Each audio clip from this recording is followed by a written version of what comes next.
You know, some of you have been in the military, and you know, if you're going to be in the military, you're going to be in the military, right? You're not half in and half out. Are they going to let you do that? So you get in it and you stay in it until you agree on when you're getting out, if you do. That's the way you do it. I mean, the military is a great example of life. You know, the disciplines and the instruction and the training and the obedience, all the things that are really important. You know, they say that Israel is probably the greatest military in the world. You know why? The first 2 years, and to serve for 2 years mandatory. Everybody has to go to service. And it makes a great military. They all know they got to do it. They all know that they're responsible for it. They all know it's a part of their country. It's a part of what they need to do for help their country and to be a blessing to their country, and they do it. And that's what warriors do. Warriors, the Lord was talking to me, and he said, you know what happens when you try and be a warrior and then you just don't come anymore? What do you call that, Mark? AWOL. Good. You go AWOL. You know what I'm saying? You're AWOL. It ain't my army. It's God's army, you know. That's the way it is. And so what you do is, in theory, you kind of just stop doing what you're doing. You just stop thinking that this is the answer. And you know what it is? You young kids got to understand that this thing doesn't happen overnight. It takes a lifetime to get to where you want to be. But you get to enjoy the ride. There's a lot of things along the way that are just really a great blessing to you. Wonderful. But it ain't where you want to be. And then you set new goals as maybe you get to a certain level, and then you set another goal. And you say, you know, we've done this. This is what we're going to do now. We're going to go, we did this in 5 things. Now we're going to do it in 10. You hit the 5, and you did it maybe in less years than you thought you would. But I'm just saying, there's always something that you can do, and always another goal, and always another plan. But you have to be patient. It's little by little, okay? How do I get that across to people? I can't get it across to you. I can only tell you. You have to work it out. That's your job. You to work it out. It ain't my job to work it out for you. It's your job to work it out in your life.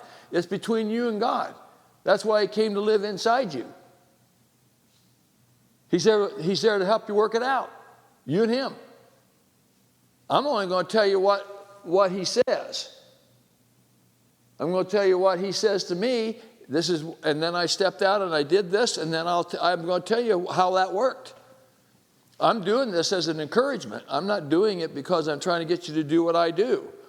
But you got to do something similar to what I do because I walk in faith. So you got to have the faith element working for you and the faith principle working. And that faith element is everything. You haven't got anything if you don't have that. You're saved by grace through faith. God says, walk in faith. Live by faith. Believe by faith. How do you know the Holy Spirit's inside you? You feeling it? You got a problem if you do. Because the Holy Spirit's a spirit, and he's inside your spirit. There ain't no feeling there. There ain't no nerves in your spirit, man. You understand? There's no nerves. There's no eyeballs. There's no ears. There's nothing there in your spirit, man. It's just knowing that you know that you know that your spirit, which is the life of the body, okay, is being spoken to.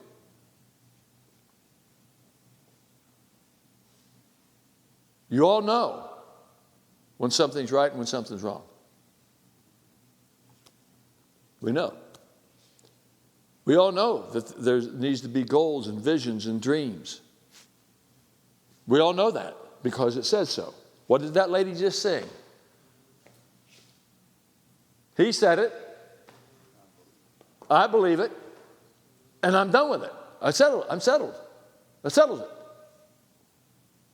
But you can't be wishy-washy and then go through the day and everything ain't going the way you thought it ought to be, and then you start getting wishy-washy. Then you get discouraged, you know. I mean, most of the world out there is real marathoners, you know. They hang in there for about a week. Do you know how long the average startup business lasts? When I say average, I'm talking about 90+%. Do you know how long it lasts?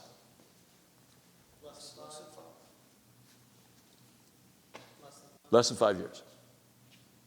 They're marathoners, aren't they? Because they think the thing that they're going through is impossible. They think the thing they're going through is just a result of the stupid things they did and bad mistakes. And all those things could be true. But if you're tied into what Jesus said, you keep hanging in there. That's how I did it. That's how it sustained me. Because I'd been going a long time ago. I went into business in 73, okay, building, and officially in 76. And what I mean by official is I said, okay, God, I know what you want me to do. This is it. I'm moving forward. I'm settled. I'm done with it. Everything else doesn't matter. 1976, March of 76. And that's what I started doing. And I had a vision, and I had a dream, and I wrote it all down. You know how much of it came to pass?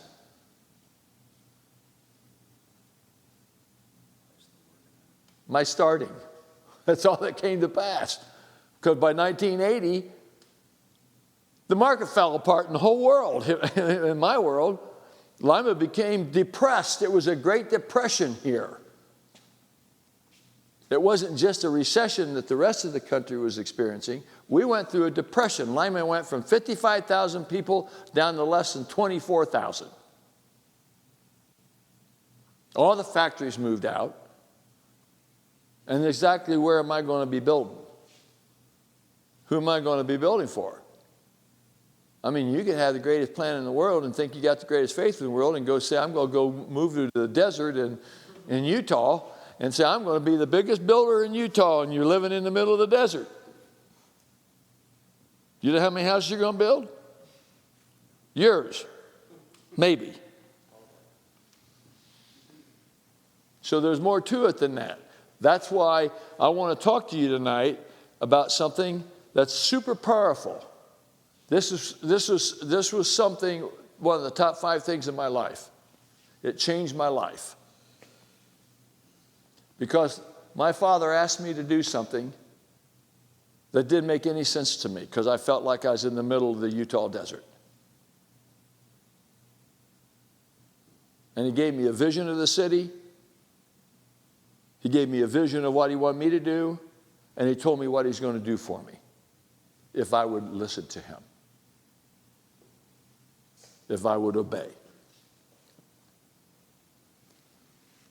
And I've talked to you guys probably many times about the sun-scorched land. Well, I want to talk to you about where he talked to me about that tonight. It comes out of Isaiah. Isaiah 58, verses 5 through 14. And I got it out of the New International Version, okay? Now I'm going to tell you something. I know you can listen to the video, and that would be a really good idea because you write it down, but I don't want you to, I want you to listen to me, okay? I want you to pay attention. Because I'm going to tell you something that's totally different than anything you've ever heard before. To this very day, I've never heard anybody preach this. And I sometimes wonder, you know, God, am I out of my mind or what? Or was I being deceived or what? You know, but he fulfilled the word. How do you turn your back on that? I can't turn my back on the fact that I know he spoke to me. I put it into practice, and he fulfilled it. I can't turn my back on that. Now he didn't turn it around and 3 days, and well, if it didn't work, I guess I didn't hear from God. It wasn't even 3 years. You got to make a determination. God said it. I believe it. That settles it. And that's what you're going to do the rest of your life. Now, if you're not willing to make that commitment, you're never going to get to God's best. Never.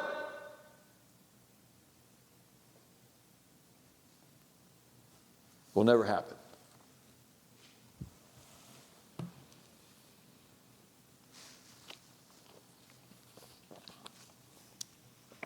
This is going to be something that you make no sense to you, okay? But if you get into the Word and listen to what I'm saying and ask God to show you what He's saying, He'll give you the same revelation He gave me. It's out of Isaiah 58. This is what it says. Is this the kind of fast I have chosen? Now, you wouldn't think I was going to be talking about fasting, would you? But this is amazing.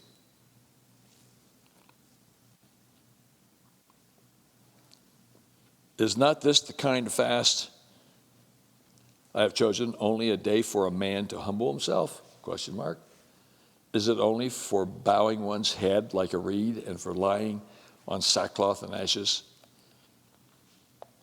Is that what you call fast? That's what they did. They thought they had to punish themselves and do without and, and not eat and, and all those things are okay. But they were always doing that. And what you do is you get into religion. Do you understand? You just keep doing stuff and they don't really, not eating is not really anything to do with the Holy Spirit and with God. Do you understand? Now you can look at it from a perspective of, Father, now I'm just going to set my body aside here for a while. I'm just going to let it go. I'm going to lay it aside. I'm not going to eat anything for a while. I'm just going to totally dedicate myself to you. I'm going to feed myself with you. And I did that a lot. Sometimes 3-day fast, sometimes 5-day fast. Whenever I needed an answer, I set my body aside so it was not in my way. Oh, wretched man that I am, I got this body of the flesh dragging around with me all the time. Do you know what that concept is, what Paul was talking about? When he said, oh, wretched man that I am, I got this body of the flesh to drag around with me all the time. You know what that means? One of the punishments in the old covenant, and I don't know if it went into the new covenant or not. I mean, I don't know what happened after, But in one of the punishments of the old covenant, if they were punishing a guy, you know what they'd do to him? Chain a dead body to his leg. Guess how long you carried him around? Till he'd be gone. That was a punishment. That's what Paul said. Oh, wretched man that I am. I got this body of the flesh. I got this stupid body I'm dragging around with me. Man, it's a pain in the butt. It's always in the way. It gets mad. It does stupid things. It says stupid things. It's always in the way. It's always in the way of me getting things done for God. And I'll get off into that body thing for a while. I may lose 3 weeks, maybe a month. Some guys do it for a life. How about the guys that you have come here? They're dragging around the flesh. Got something in the flesh that's always bothering them, bugging them, or you know what I'm saying? Or there's something in the flesh that's keeping them from doing something for God, or listening, or getting in the Word. Maybe it's something in the flesh that keeps you from spending time in the morning, spending time with God. That's your flesh that says, no, I'm too busy. I got to go do this. That's your flesh, man. And you know what you just did? Chain that sucker to your leg, and now you're going to drag him around all day long. Because you didn't get into the Word. God says, blessed is the man who seeks me early. Daily will I come to your gates. See, I read that stuff and I said, it's real. So why not believe it? So I just did it. Just like that lady said. That's what I did. Only I did that 50 years ago. She wasn't even born, probably. You let the flesh dictate to you what you're going to do.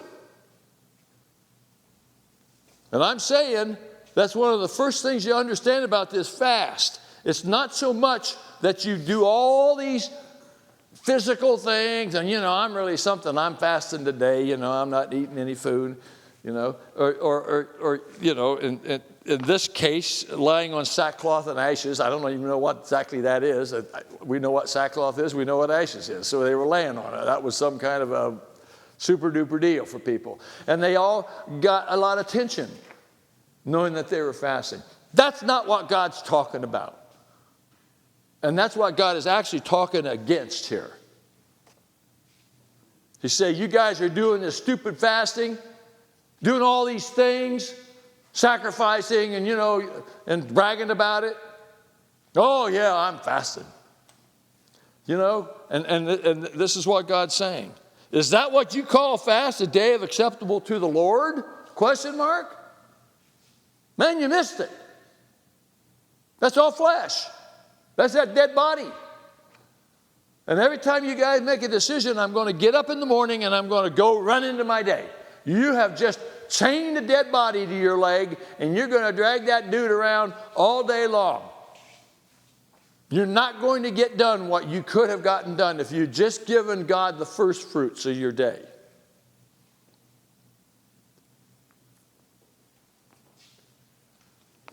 I've never taught you kids anything that I don't do myself and haven't done myself and haven't done it for years. I've talked to you guys about getting up and reading 5 Psalms and 1 proverb every day. I did. 35, 40 years. I don't do it so much anymore because I got so much other reading that I'm doing. But I was faithful to it. Raising my children, I did it. And I implemented it in my life and in my family's life and in the lives of the people around me and my employees and everybody. I implemented it. Customers.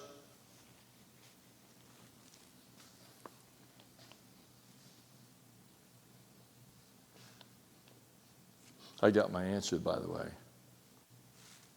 If a man wants you to go with him a mile, go with him too. If a man wants your shirt, you give him your pants.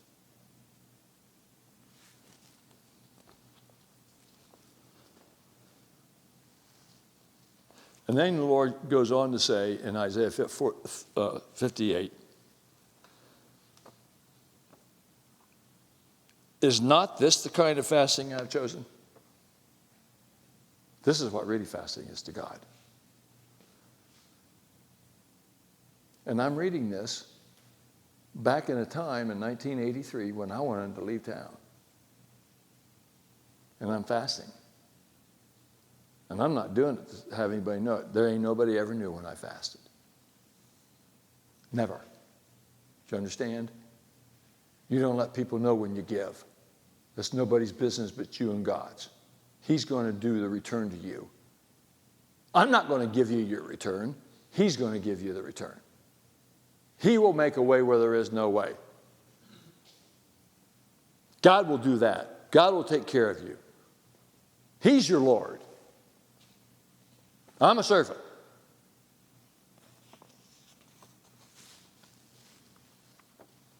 Is not this the kind of fast I've chosen? Number 1, to loose the chains of injustice and untie the cords of the yoke. And I went to the Lord and I said, how in the world can I do that? That don't even make any sense. That's the kind of fasting? And I don't know where God was taking me at that time. I had no idea. I'm reading this for like the first time. And I didn't know where I was going with that. But you're telling me the fast, the true fast, is to loose the chains of injustice and untie the cords of the yoke? I said, God, how in the world am I going to do that? I don't even know what that means. You know what he said to me?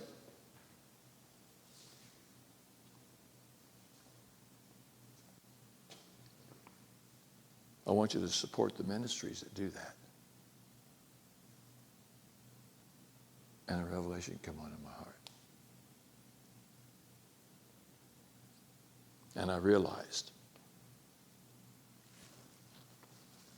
at the time, I'm not going to tell you all the ministries I got involved with, but to loose the chains of injustice and untie the cords of the yoke, Pat Robertson had just started the Center for Law and Justice.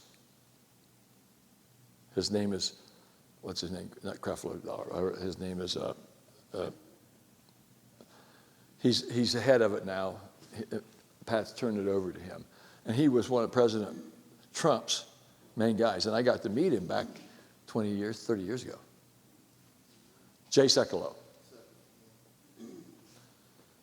But at the time, Pat was there, and at the time, Oral Roberts had a law school, and Oral Roberts says, we don't want to do a law school anymore, so they took all their library and they gave it to Pat. And Pat started the Center for Law and Justice. He said, you support that ministry, and you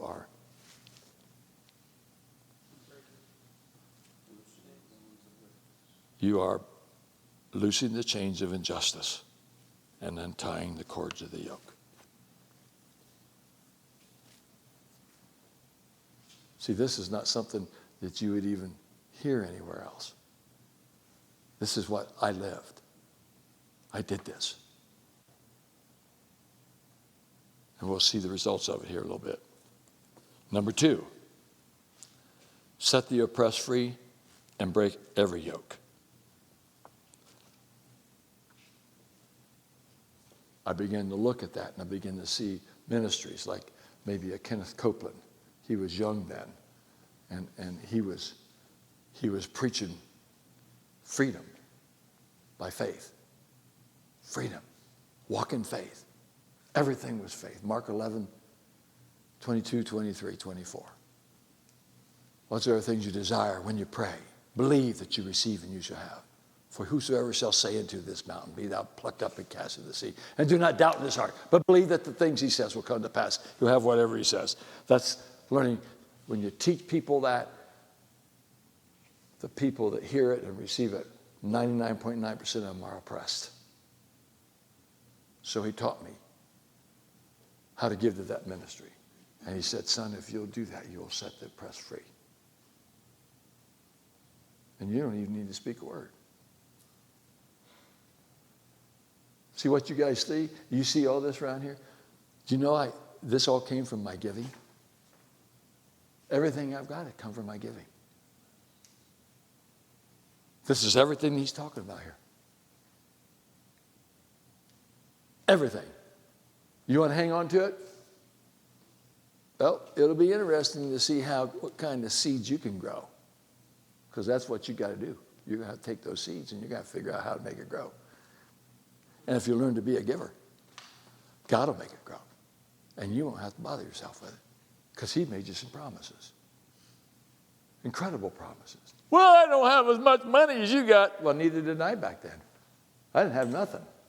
I had 3 little kids. I didn't have a savings account, a bank account, a 401k, a 5067, an 80942, a 6972, and a this and that, and whatever else you guys got that you think you got to have because that's your security blanket.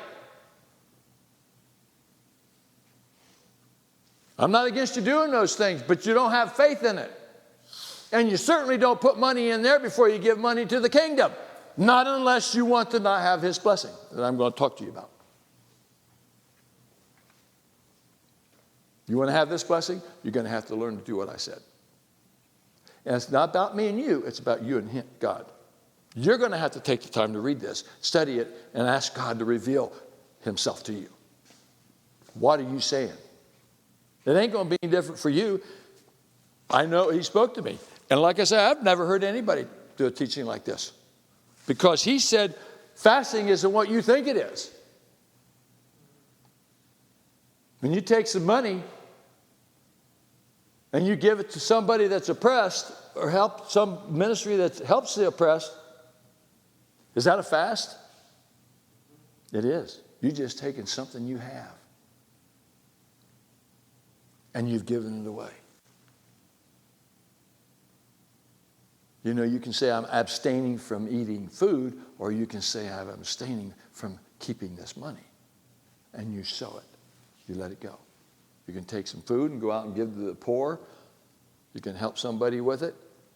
Maybe something local here. I don't know. God's got to speak to you guys. I know what he spoke to me, and I had a ministry name for everything that I have here. And I have it written down in my book. Number 3. Well, let me finish this up. To set the oppressed free and break every yoke, is it not to, number 3, share your food with the hungry? Who does that? Compassion International was one. That's what they do. I checked these ministries out. I knew about them. And I may become a partner. And I just gave money to them. And every time that I took my $10 or my $100 or my $1,000 and I put it in that ministry, I sowed it into the kingdom. Because it says right here to share your food with the hungry.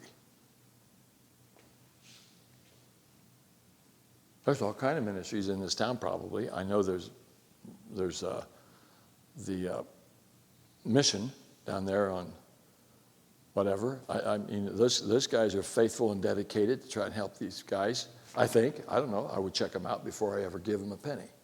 But I'm saying there's ministries that do specifically these things. There's some of them that are con artists. You see most of the worldly ministries and stuff. Do you know the Red Cross? Do you know how much money the administrators make? Like 90% of all the money. They give very little out. They give just enough out to have their name out there when the cameras are there. Number 4, to provide the poor wanderer with shelter. Now I'm saying I have ministries for all these. I'm not going to get into all of them, but to provide the poor wanderer with shelter. You know? I remember when I went to Chicago, and I was chosen. I was 18 years old. No, I just turned 18. And they came to me and they said, you got to do 2 work studies. And one of them is, this is what we've chosen for you to do. You got to go to not Pacific Guard mission, but United, it was called United Mission, but there's another name in there. Anyways, so I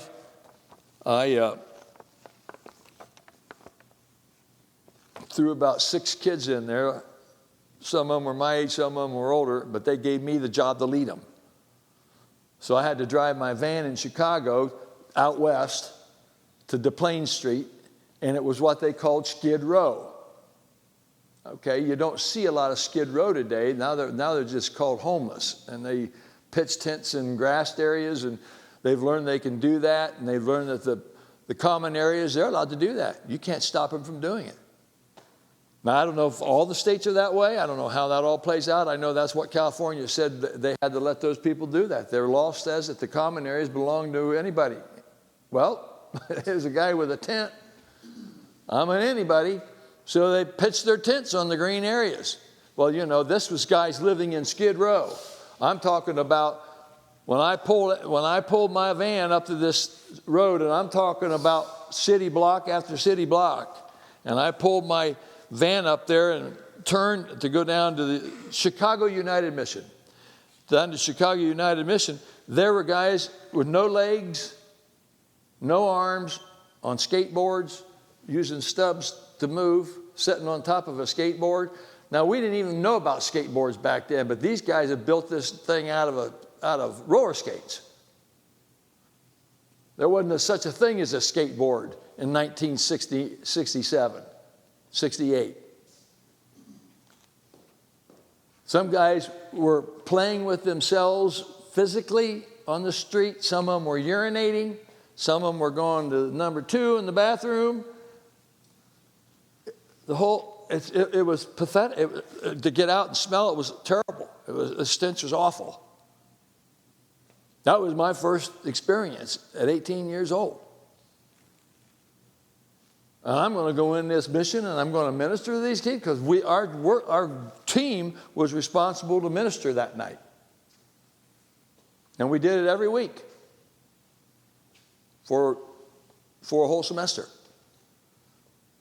I also worked in some other bad places. We worked in Skid Row or the ghetto, the projects. I worked there. I had about 6 or 7 young boys that I was responsible for. And so sometimes we bring them to Moody and sometimes we go to their place, but it was a little dangerous going there. Wasn't dangerous in Skid Row. But I got up and I preached my first sermon that day. And there was 200 to 300 men in the audience because they tell them that we will let you come in for a meal and a bed, but you have to listen to the message first. So they brought these, 200 whatever people, in my mind it was a huge amount of men, and the stench was terrible.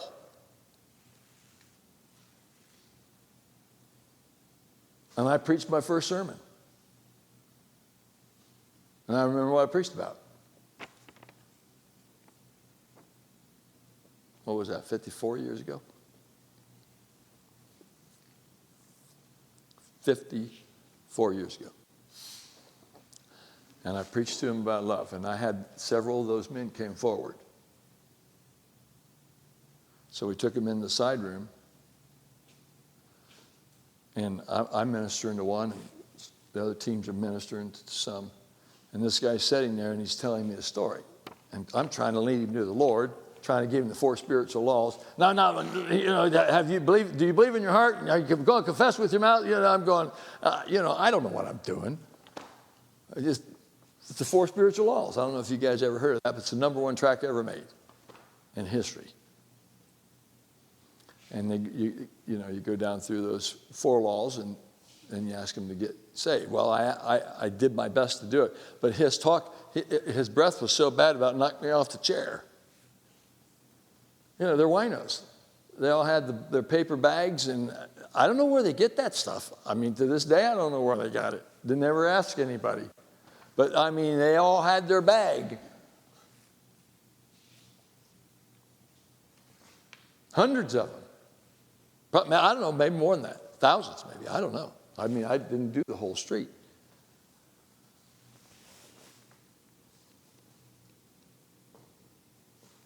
I know my daughter, when she was in Chicago, the Bureau built a brand new building on Roosevelt, which is on the west side of the Dan Ryan, which goes into the heart of the city of Chicago.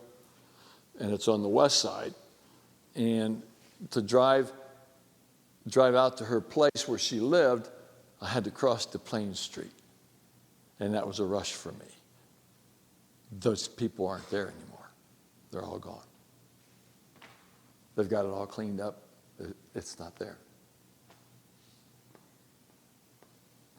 And I couldn't remember exactly where this place was, but I never took the time to go down and see if it's still there. But, that's what it is. But this is an experience that I had in understanding this message. I've seen it. I know you guys have seen things, Mark, with your military, Hunter. I know you guys have seen stuff. And I'm sure it's some pretty nasty stuff in a lot of ways, maybe just stupidity by Americans, which we all know we're all capable of that, right? So, but some of it is the stuff that goes on that's life-changing and death or life, whatever. I know those things are experiences that you have that help define you as a person, okay? Because there are things in life that you experience. Every one of us have had something like that, whatever that is. It's defining you to be the person that God wants you to be. You don't have to do what I did. You don't need to be in Skid Row, Chicago. It's just where I was. It's what I did.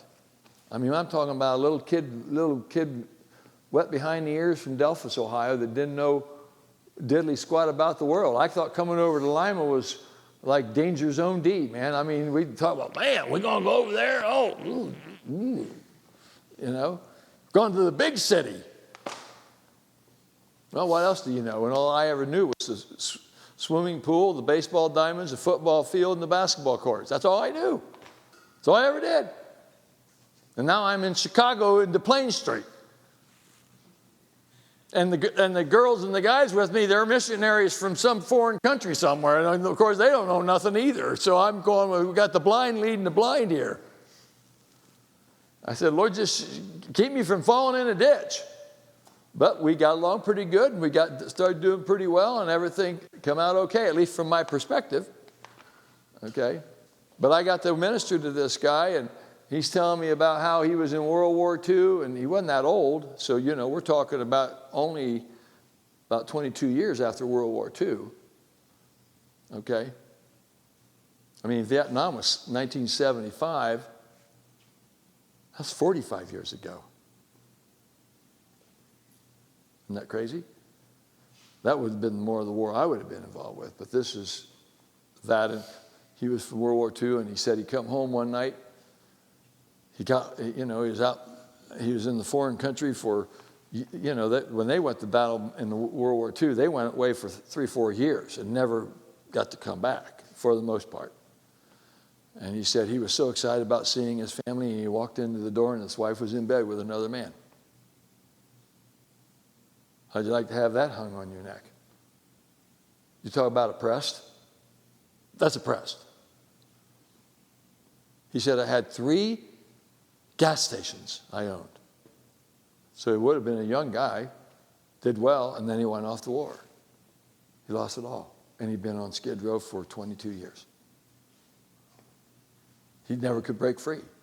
I didn't know what I know now. I didn't know how to minister to him. So when I talk about the church, I know a little bit about it.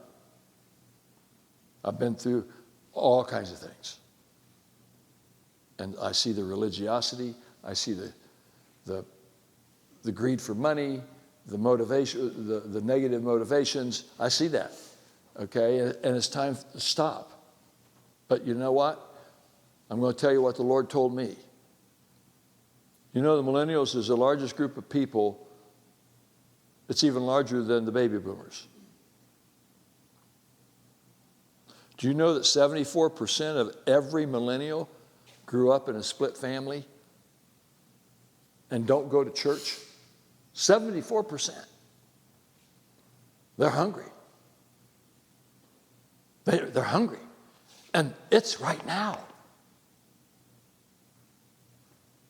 And I told you about that program last week about the third great awakening, that we're in it. I believe that we are. I believe we have an opportunity right now like we haven't had since the last great awakening. And it's greater now because there's so many more people on the earth. But I believe when you watch those kids in there worshiping and praising, that's exciting to me, man.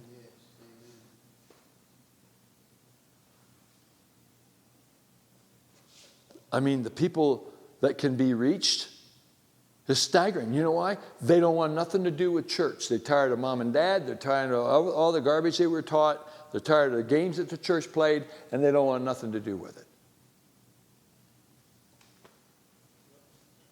So that motivates me. I'm more motivated now than I was when we started, which is about 2 years now, right? We've been doing this. I'm more motivated. I see it. I'm beginning to see it. And so it's like, Lord, what do you want us to do? I'm not getting anything. You guys get something, let me know. But I will. You know why? Because I let patience have its perfect work. So I'm not getting bogged down with it. I'm not bothering myself about it. I just keep going. I just keep doing. I do what I have to do, and the Lord will show me. And as long as I stay close to the Spirit, when He speaks to me, He can turn your wheel for you.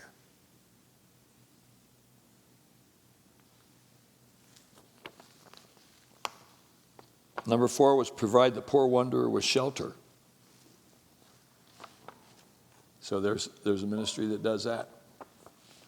Number 5, when you see the naked, clothe him.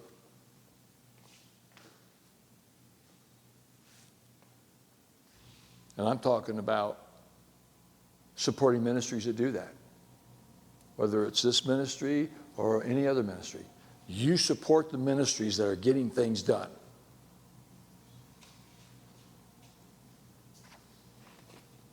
And in a lot of cases, the church ain't getting nothing done.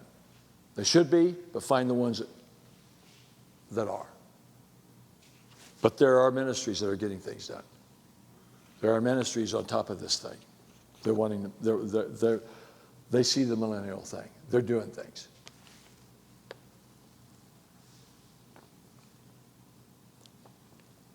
So you clothe them.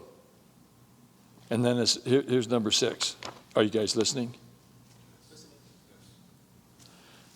Not to turn away from your own flesh and blood. Are you teaching your children? Are you loving your wife?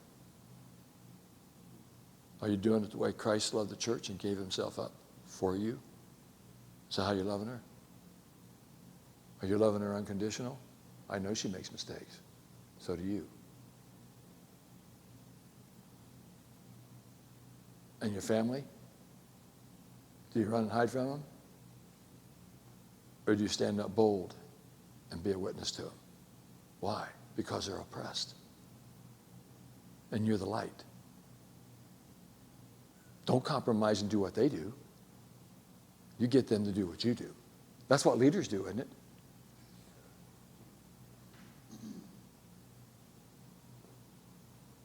I'm not asking you to be wishy-washy. You know, I can't compromise what I teach. I don't know what people think, what people say. I know that there's negatives, but it doesn't matter to me. See, I don't have to answer to anybody else. I got to answer to one person. So do you. Don't turn away from your flesh and blood. Verse 8. Isaiah 58:8. Then, say then, your light will break forth like the dawn. Your light. You know what the most powerful thing in the universe? Tell me something that's more powerful than light. Jesus said, light be. And light came on the earth, and it started traveling at 286,272 miles a second, creating more planets and more universes and more solar systems, and it's never stopped. So, well, how big is the solar system? Well, multiply 286,272 miles a second times 6,000 years. You have a pretty good idea where that solar system is. There'll be zeros that are bigger than you can get your brain wrapped around. Then your light will break forth like the dawn. Are you listening? Number 2, your healing will quickly appear. Number 3, righteousness will go before you. No condemnation, no struggle, no issues. You are the righteousness of God. You're just like Jesus. And like I told you before, if you miss it, it's not righteousness minus 1. I don't know what those guys come up with all this going to the altar and stuff. I used to do it. But I can't figure out how you can be righteous and then you always need to be fixed. Now, I'm either righteous or I'm not. Well, brother, you could miss it. I said, well, am I not righteous then? Or am I righteous minus 1 or minus 10? How do you fit that in? I mean, I either am or I'm not. I'm righteous. You know what you do? You don't let the devil bring condemnation in your life. You cast it down, you keep your heart right, and you say, Father, I know I missed it, but I'm thankful that I am righteous, and I'm getting better every day. My light shining. Number 4. You ready for this? The glory of the Lord will be your rear guard. Sounds pretty good. Do you think I thought it was pretty good 50 years ago? Or whatever that was. How long was that ago? 34? Or 36?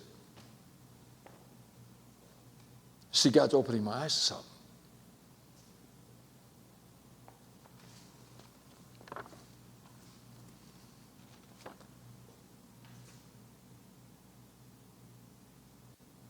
He says, he'll do it. If you'll do that, he'll do this. Pretty good deal, isn't it? Does the church believe that? Most of them don't. Most of them believe they got to get a shot. Got to wear a mask and be scared. You know, that isn't what God's talking about. He's talking about, I'm going to be your rear guard. But you got to do this. You know what happens when you do what he asks you to do? It gives you confidence that when things come at you, you know that God's on the scene and he will take care of it. That's what it will do. It'll give you confidence. I'm going to do a teaching on confidence because it's powerful.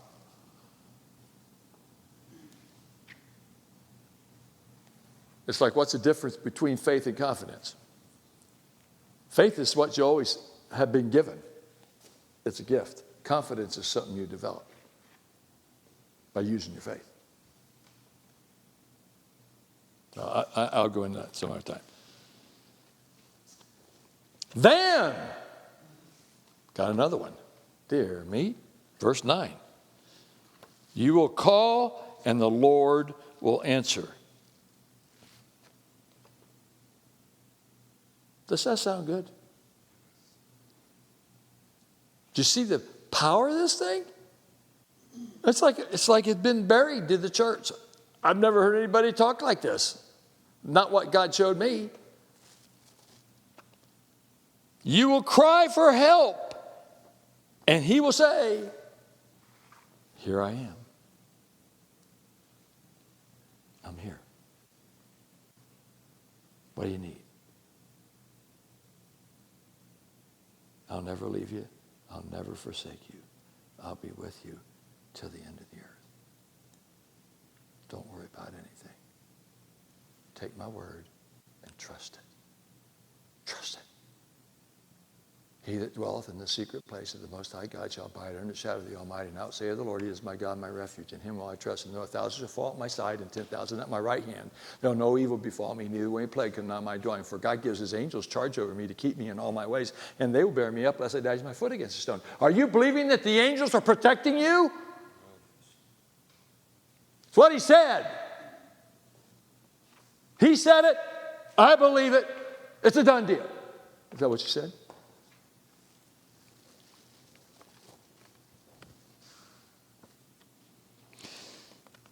If you do away with the yoke of oppression and with pointing of the finger and malicious talk. Now, what's he talking about there? Well, God never does nothing for me.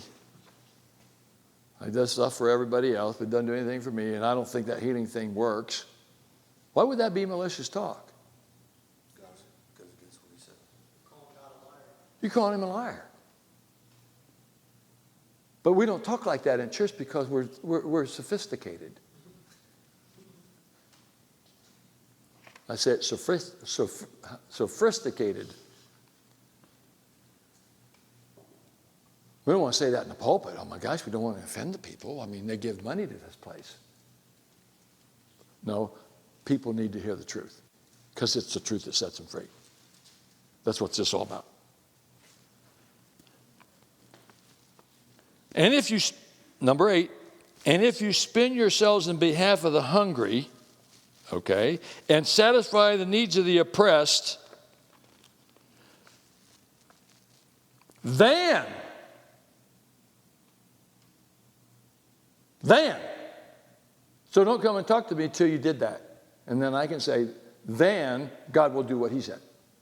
I'm not concerned about God doing what he said. I'm concerned about you doing what you're supposed to do.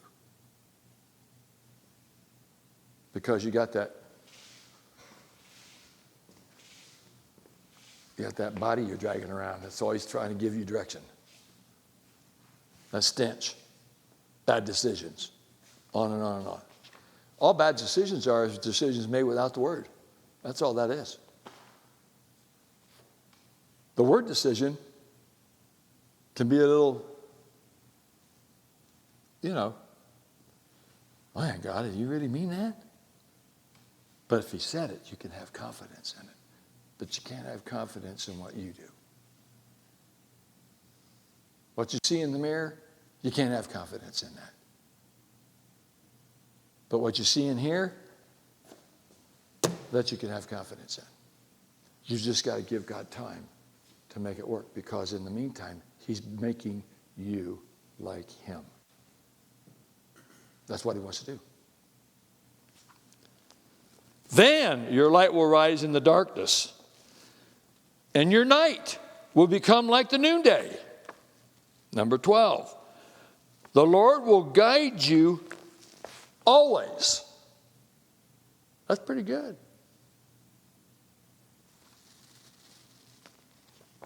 He will satisfy your needs in a sun-scorched land. You know where I got it? Right here. Because I wanted to do what I wanted to do. And God says, if you'll do what I'm asking you to do, then all this is yours. I said, but it makes no sense. Well, it makes no sense because I see the sun-scorched land. But he said, I'm going to do all that for you, despite the sun-scorched land. I'm going to teach you something.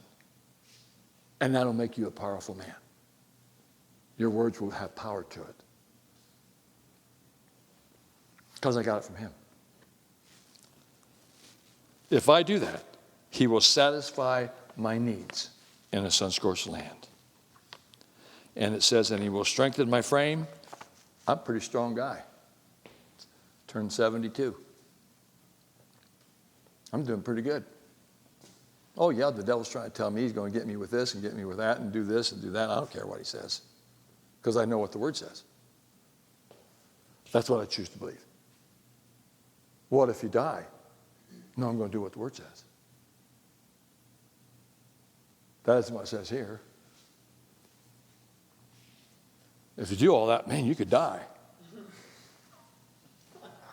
Man, don't you understand what you're doing? You're giving some of your money away. I mean, what are you going to do? I mean, you may not have enough money to do whatever it is you want to do, and to buy this and to buy that and to go here and to go there and to live a life of luxury and do all the things that the world's telling you you ought to do. Retire at 65. Did God come up with that?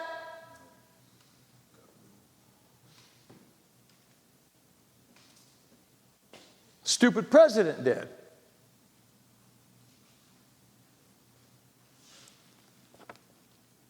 He'll strengthen our frame. And he says, you will be like a well-watered garden, like a spring whose waters never fail. And I can tell you that's exactly what he did with me.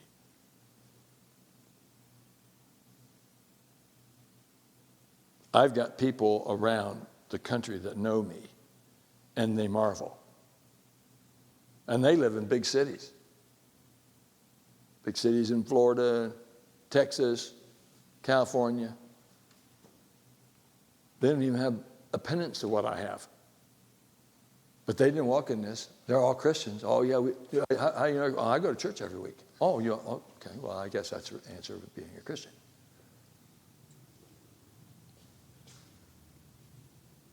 Being a Christian is how much you believe in God. Not what you're doing. That's works.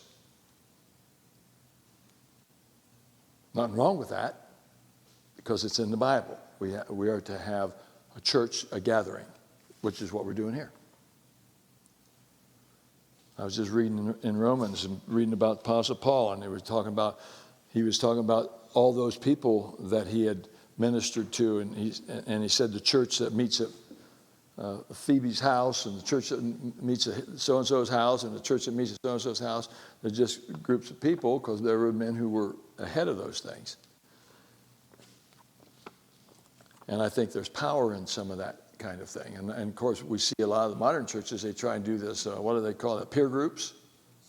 Cell groups.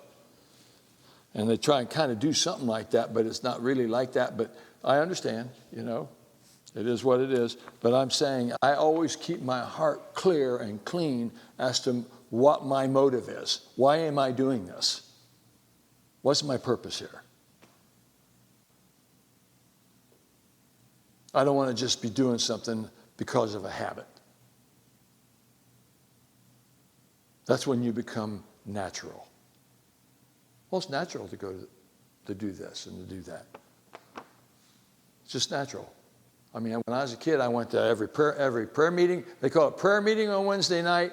I went to Sunday school on Sunday morning. I went, of course, listened to the preaching on Sunday morning, and then we went to church at Sunday night. I was in church 4 times a week. I didn't learn anything. And that old church is still operating as far as I know. But I didn't learn anything. I was ignorant about the Bible as anybody could possibly be. So that's not the answer. The answer is to have an attitude that you're going to be led by the Spirit of God. God's going to speak to you. God's going to do something or say something. Because you could have a pastor that don't know nothing, and he could say something to you that change your life. If your heart's right. Because it's a receiver. Do you know God's always on? I want to ask you guys something. Is Channel 35 always on? How about K-Love? Is that always on? Do you know what's in here? Is the internet on, Joey? What's the problem? We got our receivers turned off. It's there. It's everywhere. We got more stuff around here. Who knows how much stuff is in here? I have no clue, but I know that if you get this certain receiver, you could and there it is. That's the way God is. He's always on. If you're looking for God, oh, God, I hear these guys praying, oh, God, we just need you to move. God says, well, just exactly what kind of move do you want me to do? I'm everywhere. Don't you understand? You see how we get in religion? We get in religion with our prayers. We get in religion the way we see things. We play all these little games. We've done it for so long, we just get into natural. And that natural is where you die. Because there's no power there to keep you going. The natural is a dead-end street, fellas. I'm talking about, start thinking about what you're doing and seeing if that's something that pleases the Lord. At nighttime when you think, I'm just going to sit down and watch a movie. Why don't you sit down and watch a YouTube channel and listen to some guy preach the daylights out of you? I do. I have certain people I listen to. I do like watching some things like, man, they got some stuff on there like the latest supersonic jet, and then they talk about how it works, and it turns me on. I mean, I'm excited about that. If that's a weakness, I guess that's one of my weaknesses. But seeing stuff like that and what the military's doing, and I don't know, this is just cool. I've watched some videos about, how America got founded. There's amazing stuff on YouTube. There's some amazing garbage, but there's some amazing stuff. Informational stuff. And you know what? You're choosing it. You're not watching some national TV thing, and they're choosing what you're going to hear. You get to choose. And if you don't like it, click.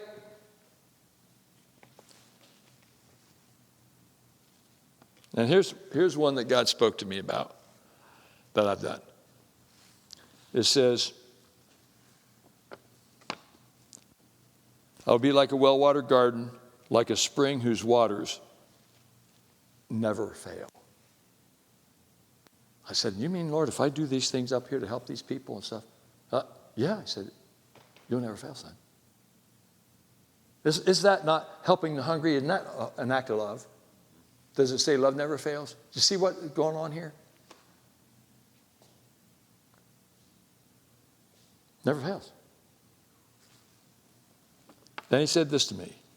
Your people will rebuild ancient ruins and will raise up the age-old foundations. I started looking for subdivisions that were dead. Guess what I did? I brought them alive.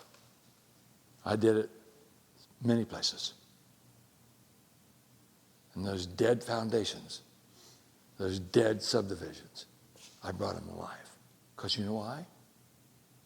God said so. He said, your people will rebuild the ancient ruins and will raise up the age-old foundations. Sherwood Park was bankrupt. I built all the houses in there in the back. I don't know how many we built, but I was a building machine.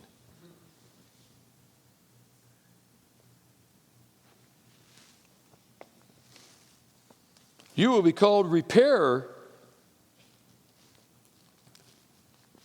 of broken walls, restorer of streets with dwellings.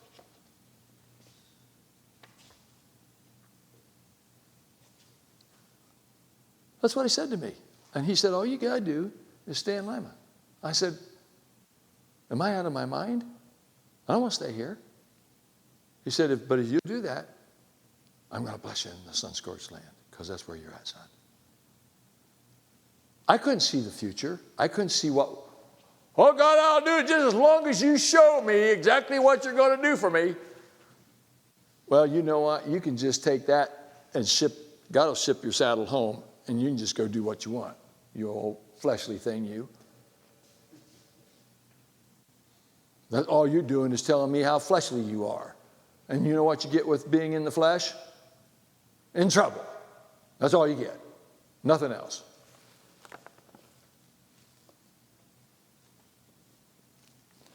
Well, I've got more to say here, and it's getting late.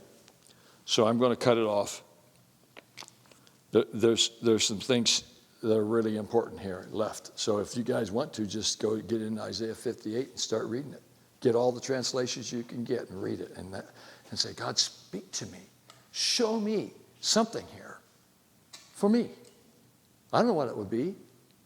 I'm telling you, God could say something like that, and what if you would have been told that God's going to bless you in sun-scorched land, and you had 3 kids and no money, and the country and the city just went to zero? That's not a fun place to be. You know how much I had to trust what God was saying? So now you know why I learned how to trust him? I trusted him with my life and my family. And yet it says, make sure you're taking care of your family. I said, God, am I going to be taking care of my family or what? He said, I'm going to take care of your family. And I'll show you what to do. Did he do it? You know any family that's got 3 kids the way my kids are? And coming out of no place? A do-nothing place? A going nowhere place? I remember my daughter saying, Dad, there's people down at Miami University. My gosh, those people are so smart and they got so much money and they're rich and on and on and on. I said, girl, you have no idea who you are. Well, now she's 18 and she's going to have to be on her own. You have no idea who you are and what you got. Because I taught it to her. Can you look at yourself 15 years from now and say, I taught my kids about God?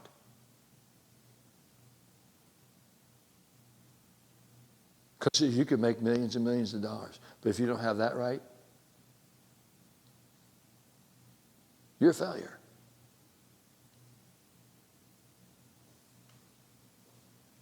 Sorry. There's priorities. Money's just a piece of paper, material thing. But that baby you got, that was created in the image of God.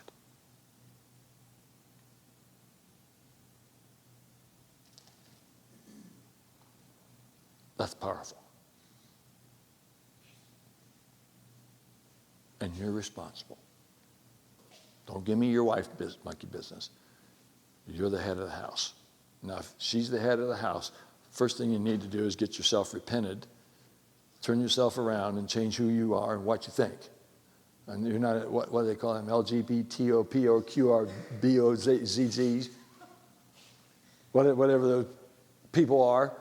The people are lost. They don't know who they are. They don't know who they are. They don't know where they're going, and they don't know who God is. They don't know. They don't even know who they are. They're trying to figure out if they're male or female, or they're Lord knows what they're trying to figure out. I mean, I don't know. I just marvel. I don't know what else to say. It's dumber than a hammer, right, Mark?